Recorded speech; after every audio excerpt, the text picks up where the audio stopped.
Good morning. আমি তোমাদের সঙ্গে আমার একটা খুব প্রিয় জায়গায় যাওয়ার ভিডিও শেয়ার করছি। ভিডিওটা একটু বড় হতে পারে, কিন্তু ভিডিওটা পুরো না দেখলে তোমরা বুঝতে পারবে না যে আমরা কোথায় গেছিলাম। আমাদের ভোরবেলা একদম ট্রেন ছিল 4টার সময়। তো আমরা ধূপগুড়ি থেকে, আমাদের টিকিট করা ছিল ধূপগুড়ি থেকে, কারণ এই ট্রেনটা ফালাকাটায় দাঁড়ায় না। তো আমরা একদম রেডি হয়ে ট্রেনে উঠে যাব। তখন আমাদেরকে দিতে গেছিলো আমার ভাই। তো আমরা ট্রেনে উঠে গেলাম, ওদেরকে টাটা করে দিলাম। কিন্তু ট্রেনে উঠেই আমার ছেলের কান্না শুরু হয়ে গেছিলো তার মামার জন্যে। আর এই যে লোকটা শুয়ে আছে দেখতে পাচ্ছ, আমি ভিডিও করছি, লোকটার ভিডিও আমি না করে পারিনি। জানি না লোকটা এই ভিডিওটা যদি দেখে ফেলে হয়তো খারাপ পাবে। আমার মনে হয় এত দূর পর্যন্ত আমার ভিডিও পৌঁছবে না। লোকটাকে দেখতে একদম আমার বাবার মতন, পাশ থেকে মানে যেভাবে শুয়েছিল আমার মনে হচ্ছিলো, আমি ট্রেনে উঠে দেখেই থমকে গেছিলাম, মনে হচ্ছিলো যেন আমার বাবা শুয়ে আছে। তাই আমি লোকটার একটা ভিডিও না করে পারলাম না, আর রেখে দিলাম যেন আমি নিজেও দেখতে পারি। আমার বাবা শুয়ে থাকলে না একদম দেখা যেত। তো আমরা ট্রেনে উঠে তারপর কি করব, আমরা এত ভোরে উঠেছিলাম, তাই আমরা পুরো বেডশিট দিয়েছে তারপর পেতে শুয়ে পড়েছিলাম। সকাল সকাল ঘুম থেকে উঠে আমাদের নাস্তা শুরু হয়ে গেল, সকালের খাবার। যেহেতু জামাই ষষ্ঠী ছিল, তাই স্পেশাল খাওয়া দাওয়া ছিল আর কি ট্রেনে। স্পেশাল বলতে গেলে ট্রেনে আমরা এগুলোই নিয়ে যাই, তবুও এটাকেই আমরা জামাই ষষ্ঠী, মানে আমার বর জামাই ষষ্ঠী এবার খেতে পারিনি, তাই এটাকেই জামাই ষষ্ঠী মনে করছিলাম। আমরা নিয়ে গেছিলাম পরোটা, আলুর সবজি। তো সবাই মিলে বসে সকালে ঘুম থেকে উঠে ফ্রেশ হয়ে সবাই মিলে বসে একসঙ্গে খাচ্ছিলাম। ছেলেও ঘুমিয়েছিল, ছেলে ওঠেনি তখনও। তারপর আর কি করব, ট্রেনে তো সারাদিন শুয়ে থাকাই কাজ। আর আমাদের সিটটা এতটাই চাপা, মানে আমাদের সাইড লোয়ারগুলো ছিল, তাই দুজন একবারে শোয়া যায় না। বাচ্চার সঙ্গে তার বাবাও শুয়ে থাকতে খুব কষ্ট হয়। তো তারপর আমরা ঘুম থেকে উঠে ছেলের খাওয়া দাওয়া, ছেলেকে খাইয়েছিলাম। কিন্তু এটা যেটা দেখছো ও ঝালমুড়ি খাচ্ছে, সেটা একটু পরের। তো ও ঝালমুড়ি খেতে ভালোবাসে, নিয়েছিলাম ঝালমুড়ি। খেতে ট্রেনে গল্প করতে করতে আবার আমাদের খাওয়ার সময় হয়ে গেল। তারপর দুপুরের খাওয়ারের মেনুতে ছিল আমাদের খুব সুন্দর আইটেম, যেটা আমার পিসি বানিয়ে নিয়ে গেছিল। দুপুরের মেনুতে ছিল ভাত, আলু দিয়ে পনির, খুব টেস্টি হয়েছিল পিসির হাতের পনিরটা। আর সঙ্গে ছিল চানাচুর, আর সকালের একটা আলু সবজি ছিল, সেটাও ছিল। ট্রেনে তো আর এত অনেক কিছু বানিয়ে নিয়ে যাওয়া যায় না, তো যতটুকু নিয়ে গেছিলাম ততটুকুই যথেষ্ট। মানে আমাদের খাওয়া দাওয়া খুব ভালো। তারপর হয়ে গেল আর পনিরটা বিকেল টেস্ট হয়েছে, আমরা দেখতেই পাচ্ছি সবাই মিলে খাচ্ছি। যে খুব মজা করতে গিয়েছিলাম আমরা, করি না।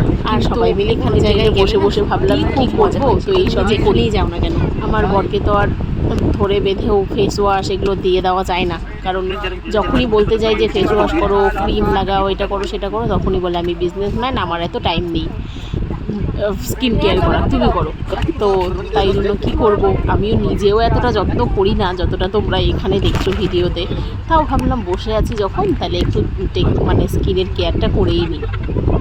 তারপরে আমার বোন, আমার সঙ্গসাথী যারা আছে, বোন ননদ, তারা আমাকে খুব বকে যে আমি নাকি স্কিনের কোনো যত্ন করি না, না করতে করতে শরীরটা, স্কিনটা একদম নষ্ট করে ফেলেছি। তো তাদের কথা ভেবেও একটু বললাম আর কি। তারপর দেখো ট্রেনে মজা করতে যাচ্ছিলাম, বাইরের প্রকৃতি দেখতে দেখতে। আবার আমাদের সময় হয়ে গেল সন্ধ্যার স্ন্যাক্স খাওয়ার। আর মুড়িটা একদমই কম, একদম ছোট, স্পেশাল ঠেকুয়া, মানে কুকিজ ঠেকুয়া। তারপর আমাদের ট্রেনে যাত্রা শেষ হয়ে পরদিন আবার আমরা ট্রেন থেকে নেমে গেলাম বারেলি স্টেশনে। এবার আমি বলছি আমরা কোথায় যাচ্ছি। আমরা যাচ্ছিলাম বারেলি বাননা ধাম, যেখানে খাটুশ্যাম বাবার মন্দির আছে।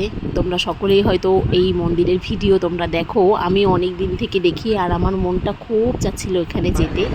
তারপরে এখানে আমরা প্ল্যান করে চলে গেলাম। শুরু হয়ে গেল আমার ছেলের এই সিঁড়িতে ওঠা, ইলেকট্রিক সিঁড়িতে উঠতেও এত পছন্দ করে, আর আমি এত ভয় পাই যতবারই উঠি না কেন, মানে মনে হয় আমার দম আটকে আসছে, এই মনে হয় পড়ে গেলাম। তো যাই হোক, কথা বলতে বলতে দেখো বারেলি স্টেশন থেকে আমরা পৌঁছে গেলাম আমাদের গন্তব্যস্থলে বাবার মন্দিরে।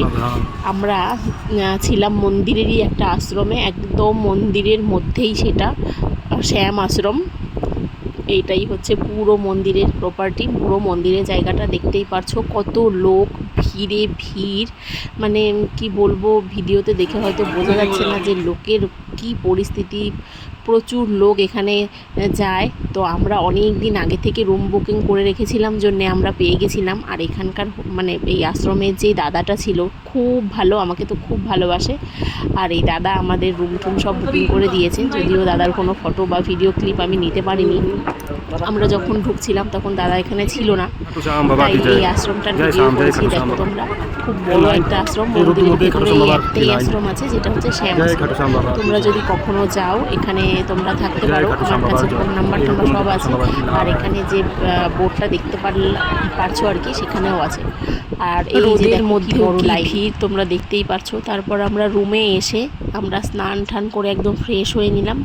এবার আমরা যাব মন্দিরে, কারণ আমরা এখানে 1 মিনিটও টাইম নষ্ট করিনি। রুমে ঢুকেই আমরা একদম স্নান টান সবাই মিলে করে ফ্রেশ হয়ে মন্দিরের জন্য বেরিয়ে গেলাম। কারণ মন্দিরে যদি না যাই আরতিটা দেখতে পাবো না। যদিও সেই দিনটা সত্যিই মিস করে গেছি, আরতির সময় আমরা ভেতরে ঢুকতে পারিনি। আরতির সময় গেট একদম বন্ধ করে দিয়েছিল, খুব ভিড় হয়ে গেছিলো। আমরা সাইডে একটা অন্য গেট দিয়ে ভেতরে ঢুকেছিলাম, কিন্তু মন্দিরের খুব কাছে আমরা পৌঁছাতে পারিনি। আর এই যে মন্দিরটা, পুরো মন্দিরটা ঘুরিয়ে তোমাদেরকে দেখাচ্ছি। পুরো ভিড়ে ভিড়, লোকে লোক। এখানকার অনেক অনেক কাহিনী আছে যেগুলো কথা শুনলে তোমরাও চাইবে এখানে যেতে। তোমরা ইনস্টাগ্রামে বা ইউটিউবে এই বারেলি মারনাথামের ভিডিও দেখতে পারো, দেখলেই তোমরা জানতে পারবে এই বাবার এত চমৎকার আছে। তো সত্যি সত্যি এখানে আমি গিয়ে জানতে পেরেছি যে এখানে সত্যি অনেক চমৎকার আছে বাবার। নইলে কি এত মানুষ যেত। আর আমরা বাইরে থেকে খুব সুন্দর একটা দৃশ্য দেখাচ্ছি তোমাদেরকে দেখো, যেটা আমি ইউটিউবে তারপর ইনস্টাগ্রামে ভিডিও দেখেছি। বাবা আরতি করে সবাইকে জল ছেটায়, সেই জল ছেটাচ্ছে মানে আরতির জল, মানে ঘটের জল, যেটা আর কি বাবার স্নানের জল। সেটা দিয়ে সবাইকে সন্ধ্যেবেলায় আরতির পরে সবাইকে আর কি ছেটা দেয়, তারপর প্রসাদ দেয়, চকলেট টকলেট সব কিছু দেয়। আমরা দূরের থেকেই দেখছিলাম, এত ভিড় ছিল, কাছে যেতে পারিনি। তবু আমি অনেকটা কাছে গেছিলাম, ছেলে ছিল বলে আরও ভিড়ের ভিতরে ঢুকতে পারিনি। এই তো বাবা সবাইকে প্রসাদ বিতরণ করছিল, দেখে মন শান্তি হয়ে গেছে। কারণ যেগুলো আমি মোবাইলে ভিডিওর পর দিন সারাদিন দেখি, সেটা আমি নিজের চোখে সামনে গিয়ে দেখতে পারছিলাম। কতটা খুশি লাগছে সেটা আমি বলে বোঝাতে পারবো না। এখানে গিয়ে না সত্যি আমার মনটাই শান্ত হয়ে গেছে। এখন কেন জানি না, শুধু না মন্দিরেই যেতে মন চায়, মনে হয় ওখানে গেলেই সব শান্তি। সত্যি বলছি, মন্দিরের যে শান্তিটা আছে না, সেটা সত্যি অন্য কোথাও পাওয়া যায় না। তারপর দেখো এখানে কি সমস্ত পেশেন্টদেরকে নিয়ে আসছিলো স্ট্রেচারি করে, তারপর হুইল চেয়ারে করে, তারপর কিছু কিছু মানুষকে আমি দেখেছি দণ্ডি কেটে পর্যন্ত আসতে। আরও অনেক পেশেন্টদেরকে নিয়ে এসেছিলো, যেখানে আমি ভিডিও করতে পারিনি, খারাপ লাগছিল আমার ভিডিও করতে।